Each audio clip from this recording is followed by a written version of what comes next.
Hello, everybody. Welcome to Handling Stress and Burnout in the Beer Industry. I'm Andrew Copeland, and today I'm joined by Aaron McGinnis. Aaron is a board certified chaplain and grief counselor with several years of experience in the healthcare and mental health space. He has experience working at a brewery and restaurant, is a huge foodie, a lover of craft beer, as well as the occasional homebrewer. Aaron, I am excited to have you today to learn more about how in the world you got in this industry and helping space. Can you tell us a little bit more about yourself? Sure thing. Thanks for having me. It's a wonderful joy to be here. Well, yeah, that's a good question. It's like, why is this guy here? I got my bachelor's degree in college a long time ago. It feels like in religious studies. That was my degree. Had a minor in philosophy. From there, I went to seminary. I got my 3 years Master's of Divinity degree. That's what people call a theological degree. Um, After a while of trying to make it in the world of retail and IT, I just knew I had to do something different. I wanted to help people and just didn't know the best way to really do that. So, long story short, I fell into the healthcare world with chaplaincy. I completed my internship and 2 residencies in training in clinical healthcare environment in the field and absolutely loved it. I just fell in love. Coincidentally, at the same time, my love for craft beer had been growing. My first craft beer was in college. Don't quote me, but I think it was a Yingling. Not sure. I had just finished working a little bit of time at a brew pub in the area, and I had been homebrewing for a little bit as well in that time. So after a while of working in the hospice environment, I really felt the urge to branch out, start my own thing. I created an LLC, which is Sacred Harmony and Wholeness, and now I'm trying to do a little bit of coaching on the side as well. So this is where my love for helping people and my love for the craft beer community and related peoples can intersect, hospitality industry and restaurant included. That's the short version. I'll add on one tiny tidbit. So here's kind of how the idea came to me. I don't know who here has heard of Bottle Share. They do a lot of great work for the communities around the beer world and otherwise. And you're in Because Georgia, correct? yeah, he's here in Georgia, but he's been in different places around the U.S.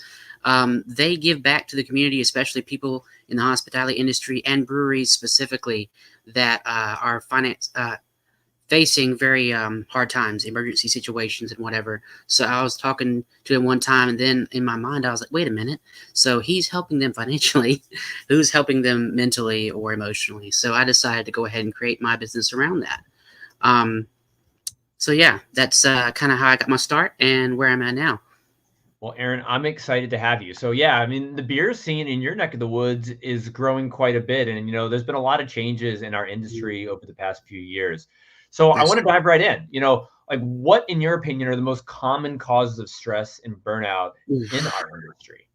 Well, before we get to what the cause of it is, let's define it a little bit. Yeah, perfect. So, from WebMD, it says burnout is a form of exhaustion caused by constantly feeling swamped.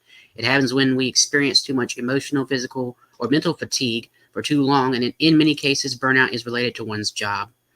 But burnout can also happen in other areas of your life and affect your health. Big key factor there. The World Health Organization also called it a syndrome conceptualized as resulting from chronic workplace stress that has not been successfully managed. I mean, I'm sure you can relate to some of this I'm about to tell you. Have you ever felt like work is just way too much? Like your work or your colleagues and the demands of work is just getting under your skin? I mean, I've been there. You're definitely not alone. I've felt that way before too, and I've seen the stress in action, especially in the beer industry. Back when I was working in a brew pub, I remember that managers really had a go attitude. They didn't want anyone to twiddle their thumbs, didn't want you to have idle time, and didn't want you being on your phones. I mean, I get it. They want you to have a good presentation and of respectableness and decorum about the brewery or brew pub, and want to put on a good show so that everyone is always working and on task. Yet, on top of that, managers often didn't like the employees to take breaks. It disrupted the flow if you weren't there contributing to what they wanted to show as a well-oiled system functioning at its best. Can you imagine what that does to a person's emotions or their attitudes, especially if they don't adequately take care of themselves? I mean, that's just part of my experience personally, and I've talked to several people in the beer industry, and they agree that they have really seen that. And it's unfortunate that we don't get as help, or breweries and people in the industry don't get as much help as they should. I think the biggest issue has been access. Talk to me a little bit about that. Yeah. So when people are going through all this stress and these emotions at work, there's a lot at stake. I mean, you may even have a lot at stake at your own home. You're managing your life, your bills, maybe even your family. You've heard what burnout is, but also have maybe experienced it yourself. And did you know that most people in the beer industry, in the beer world, have staggeringly agreed on this? According to a survey of Infinite Ingredient, about 100% of 388 respondents across 42 states and various roles in the beer industry reported a high degree of burnout. This survey is an inventory that measures components like occupational exhaustion, depersonalization, loss of empathy, and personal accomplishment. So what I see as, sorry for the noise outside, sounds like we have a bit of landscape crew here. What are the areas of need that I see in the beer industry? One of the reasons I've loved the craft beer industry is because of its people. You have people from all walks of life coming together, just trying to make it and provide a fun and positive experience for people at the brewery. You have people who do it full-time, others who do it part-time while in school. You meet so many people who are fun, engaging, and different. It's a beautiful bringing together of people, belief systems, ideologies, all focused on beer. I've heard someone call beer a social lubricant. He wasn't wrong. Beer definitely brings people and communities together. But if I were to come up with some areas of need that I think we really need to work on, I'd say that has to be representation, access to mental health, and paying fair wages are the top ones on the top of my head. No, I want to back up a second, Aaron. Sure. What are some of the early warning signs? I mean, we talk about the long hours, the intensity of the job, and we might just take that as, oh, you're working in beer. That's something you have to accept. But what we're describing in many situations is burnout and some cultures we don't aim for. So what are some of the early warning signs that people should be on the lookout for either employees, owners, managers? What should they be aware of? Some of these early burnout warning signs. Sure. Well, one big thing is definitely lack of motivation.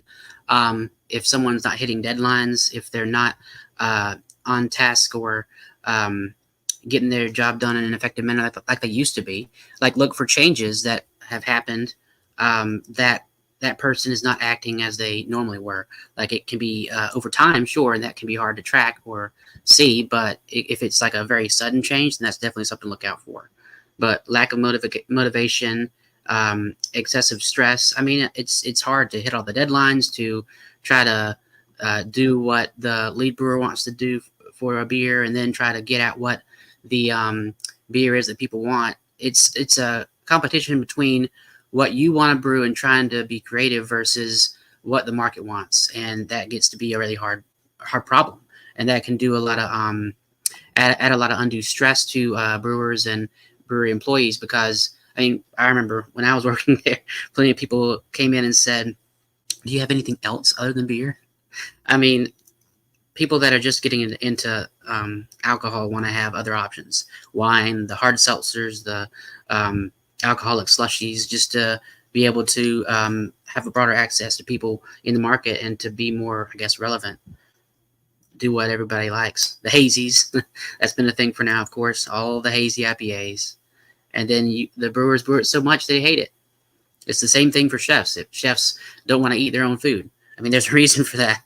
You work in it so much, you're like, I don't want to drink this. I don't want to eat this. And I feel that. I know that can get stressful too.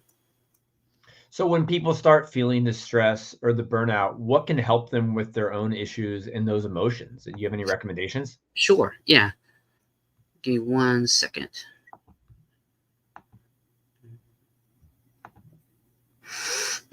Well, one of the things I think of is you have to really make sure you prioritize self-care. If you don't have a friend that you can talk to, make sure you find someone that you can talk to about that. It's important to listen to your body, do what you feel it's telling you. Like, do you feel extra exhausted? Well, try to get more sleep and rest. Don't overexert yourself. You think you need to spend more time outside? Well, do that too if you feel like it. Vitamin D is good. The most helpful thing is just trying things out for yourself. Eventually, you'll find what you like and don't like and what helps you and what doesn't. It can be a fun journey of self-discovery. You can ask people to do these things with you, and that can be fun. Personally, I do a bit of meditation, occasionally some breath work, and occasionally journaling, but I haven't gotten back to that in a while. Writing does help. For me, I used to write out my emotions in the form of songs or poetry when I was feeling down, and it helped me to get those feelings out. It was pretty cathartic. There is a book called The Body Keeps the Score. I can't remember the author right now. The whole idea really is that we hold all of our stress, our anxiety, our emotions inside our body. So the best way to release that and to start to feeling better is to get it out.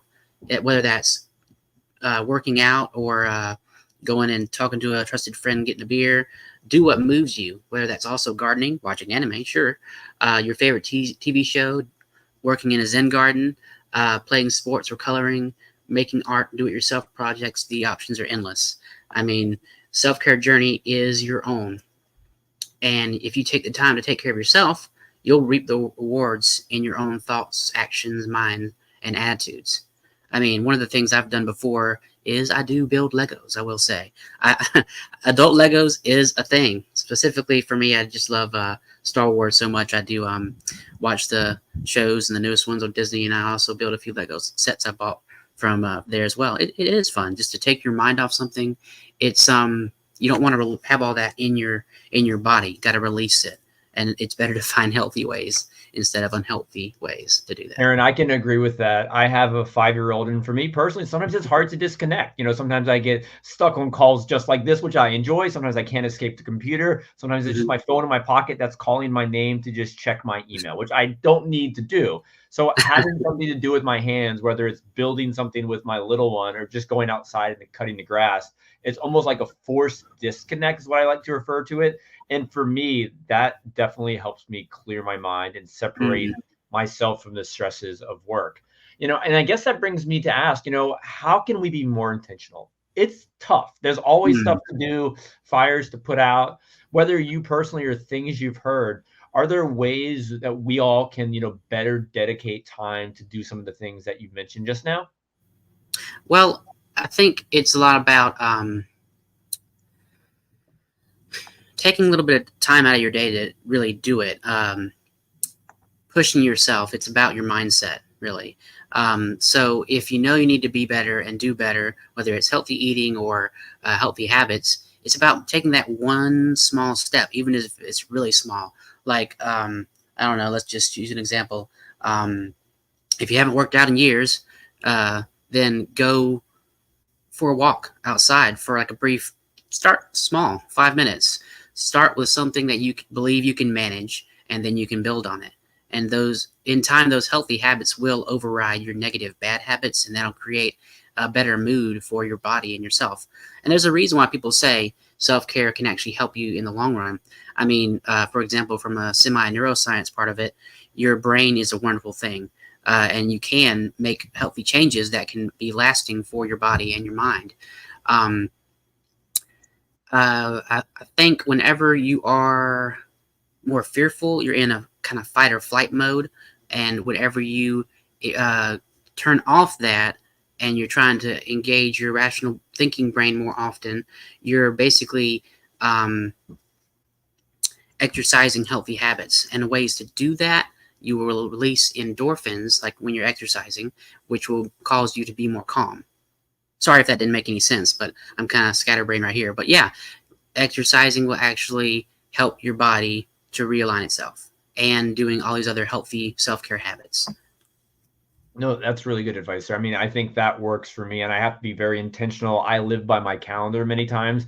I'll even put break times on my calendar. I'll put maybe when I'm going to sit down and read a book, just so I feel the intentionality of doing it. And it truly does help me disconnect. Even something as simple as, maybe leaving my phone in another room or just separating myself from the same place where I typically work.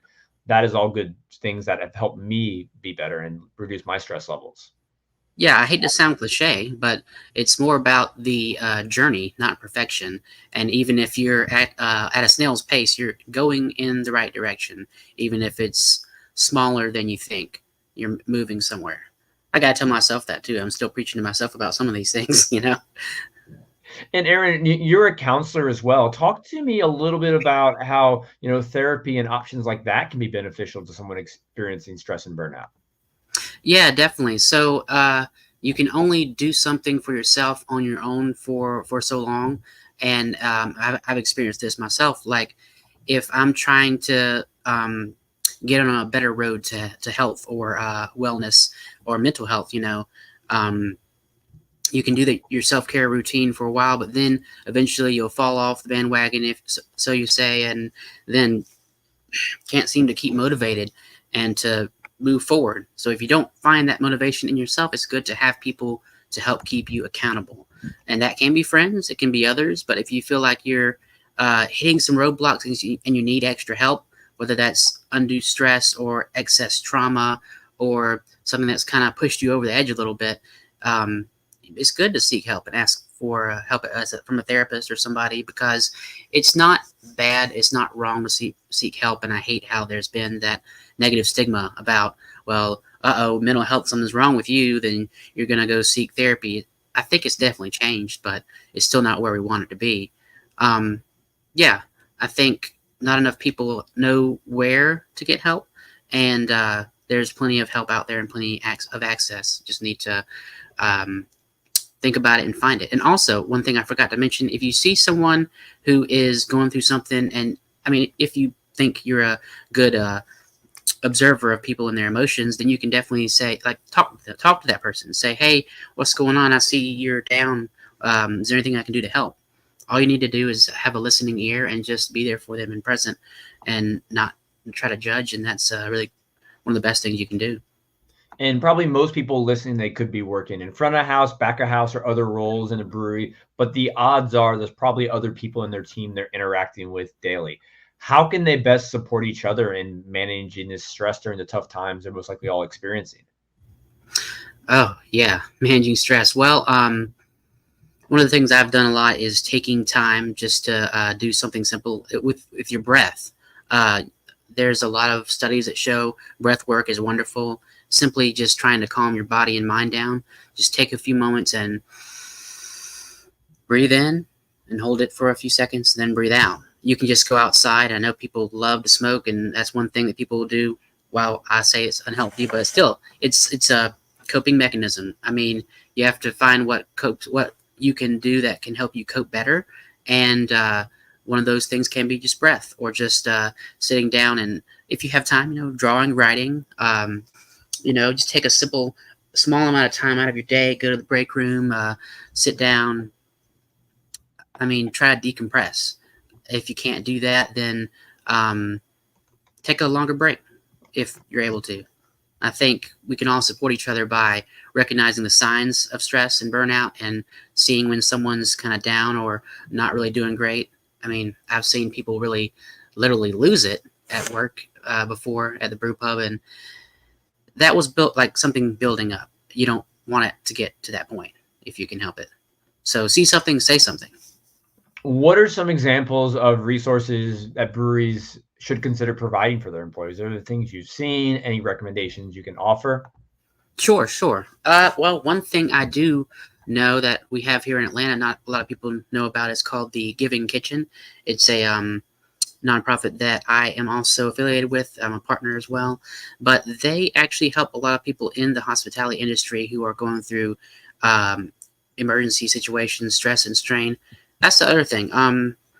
If you're working part-time, you really don't get all of the resources you need, or even the benefits that a lot of other employees, like maybe full-time, would get. So sometimes you don't get access to, say, mental health. So it's helpful to know where these places are. There's the what was that? NAMI, the National Alliance on Mental Health, NAMI. SAMHSA, SAMSHA, I think. Don't quote me on that. Something like that. It sounds that's a really great resource. And then local places in your communities definitely should have other options available if you just look for it. That's the beautiful thing. I think there are plenty of options available. One, I think because of that negative stigma in the past, a lot of people are afraid to get help, and then they're afraid that, well, if I ask for help and try to go into therapy, that must mean something's really wrong with me. No, I mean, that's actually a huge sign of strength, is if you're vulnerable enough to seek help and to realize that there's a problem or something you want to work on. The biggest key for yourself and for others is awareness. Like awareness of yourself. You don't know, if you see a problem, you can't fix it until you're aware of it. No, that's very true. I mean, a lot of what we're talking about today is just creating a strong, positive, healthy company culture in the workplace, not just breweries, but really in any True. workplace. True. What are some tips you have for helping build this and fostering this sort of environment? Well, it definitely has to be coming from the top down. But then personally, this is how I see leadership, is I don't believe so much in a top-down hierarchical structure. I think everyone should be treated more like you're all together on the same team building towards the same common goal. And if you have that type of environment that you're fostering, I think everyone would feel like they're on an equal playing field and that you can do things together and you wouldn't feel afraid to speak up or ask what's going on. I think that's another issue. People don't want to talk to leadership because they feel like that it's a bad thing if you question what they're doing. I get that. There is that thought too, but you also have to be willing to be confident and be courageous and speak up about something you don't think is right that's going on. And I think companies need to create culture where you not only have that, where you it's acceptable to talk about issues and problems, but that people don't have the fear of speaking up. And then trying to do the best to have good company core values and standards that everyone upholds, like, I don't know, say honesty, integrity, respectableness, passion. I think passion is a huge one, like good passion for your work, for love of others and people, and trying to do good in the world. So if you focus on like really good core ideas as a company and try to promote that in the workplace and have everyone understand what it really means, I think that can go somewhere pretty great. And it doesn't start overnight. I mean, to make these changes No. happen, if you have a culture that's not ideal, it's going to take a little bit of work. How important is it having conversations with your employees, your team members, to understand what their experience is like in the workplace? Oh, I think that's vitally important. I think that's one of the things that people don't do often enough. I mean, sure, you may have the quarterly meetings, but what about weekly meetings? What about daily meetings? So, backtrack. A long time ago, I used to work in IT, so I have that background. But we used to do the Scrum meetings, of course, and now you have the Scrum Masters everywhere. But yeah, you have a daily meeting of what you have to go over, the projects and everything that's happening. So, like, what if more workplaces did something like that? Like a daily meeting of what are we doing? What's our goal? What we got to do? And encourage company culture and participation, and focusing on those core values. And then you need to have a point where someone speaks up that's not afraid to speak up about what's been happening they don't like. And that's where the rubber hits the road, where, oh, this is something we need to work on that you see. Thank you for pointing it out. Whether it's customer facing issues, client marketing, whatever, just you have to be able to talk about things that are uncomfortable. Have you seen any success with like anonymous like employee surveys or just ways to gauge how their experience is? I mean, we're initially just talking about like meetings, but meetings often bring multiple people to the table. What about, that employee who doesn't feel comfortable approaching leadership? How have you seen situations like that bettered? Mm, I think it's so. Sometimes it can help and sometimes not. I mean, you can be as anonymous as possible, but it then kind of can go a little bit awry. Like, let's say someone tells their manager, "Hey, I want this to be anonymous. I have this issue. Please bring it up to management." And let's say the manager brings it up to management and it's anonymous. Then management might want to know who the person is that made the complaint or the issue. It's tricky business to remain anonymous, or because you're scared. You're scared of retaliation, of pushback, of someone not liking you, or maybe getting fired. I get it. And what other advice do you have for a company who realizes that, they need to be better? Do you have any recommended reading, podcasts, if they want to put the work in to create safer and more welcoming spaces, not just for their guests, but for their team? Any resources that you really recommend?